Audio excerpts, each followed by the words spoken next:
His phone rang just past midnight. An unknown number. Private line. Washington area code. Mr. Hale, the voice said, low, calm professional. Your wife's attorney has filed for divorce. Custody of your daughter. She claims to have evidence. Evidence? I asked. Photos. Videos. Things you've done. My throat went dry. What things? A pause. Then silence. Thick, deliberate. The kind that presses on your chest. That dares you to fill it with your own guilt. I hung up. The house was dark. My daughter's nightlight glowed faintly at the end of the hall. Upstairs, I could hear my wife moving.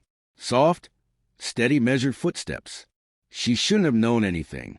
My past was sealed behind clearance levels even senators couldn't pierce. Then her voice, calm, rehearsed.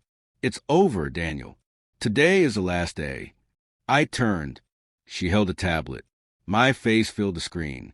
A desert sun. A man tied to a chair. Me standing over him. Footage no civilian should ever see. I said nothing. I only stared. At her. At the lie she had become. Something inside me went quiet.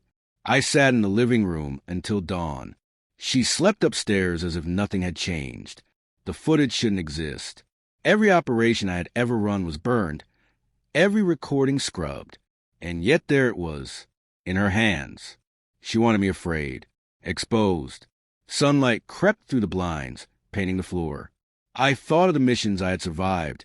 Ambushes, detonations, betrayals. And realized none of it mattered compared to betrayal in my own home.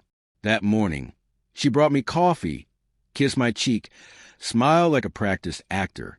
Her eyes lingered too long, studying, waiting for me to break. I didn't. I drank silently, thanked her, and went to my office. She thought she held the detonator. She had forgotten who trained me. Over the next week, I pretended nothing had changed. Every glance, every word measured. She went about her routines, yoga, grocery lists, PDA calls, but her phone never left her hand. I let her. While she slept, I traced her digital footprints. Emails, cloud drives, messages, metadata. The footage came from Eastern Europe, routed through Istanbul, traced to someone with clearance, Mark Gray, an old college friend. I remembered him from our wedding, toasting new beginnings. Betrayal isn't always sudden. Sometimes it's ice water, slow, numb, sinking into your chest. I didn't confront her, yet. I ordered a private forensic audit through an old contact at Langley. 48 hours later, the report arrived, encrypted and untraceable. The footage had been exfiltrated from a defense archive. Gray had sent it to her. She wasn't cheating. She was conspiring. That night, she came home late, hair perfect, perfume familiar, but heavier somehow. Long day? I asked. Just meetings, she replied. Mark Gray. I said. Her fork froze midair. What? I slid my phone across the table. Screenshots, emails, timestamps. Her hand shook as she read. You didn't have to do this, she whispered. I didn't, I said softly. You left the door wide open. Her face drained. I loved you, she said. No, I replied. You studied me. For a moment, silence, just the hum of the refrigerator. She cried. I observed, detached, like watching an interrogation from the other side of the glass. By morning, I filed a classified report through secure channels, unauthorized possession of defense materials, breach of security, contact with foreign entity. Her name went first. Gray's followed. Federal agents arrived by noon. She looked at me from the doorway. Tears, confusion, pleading. I didn't move. Hands in pockets. No anger, no satisfaction, just stillness.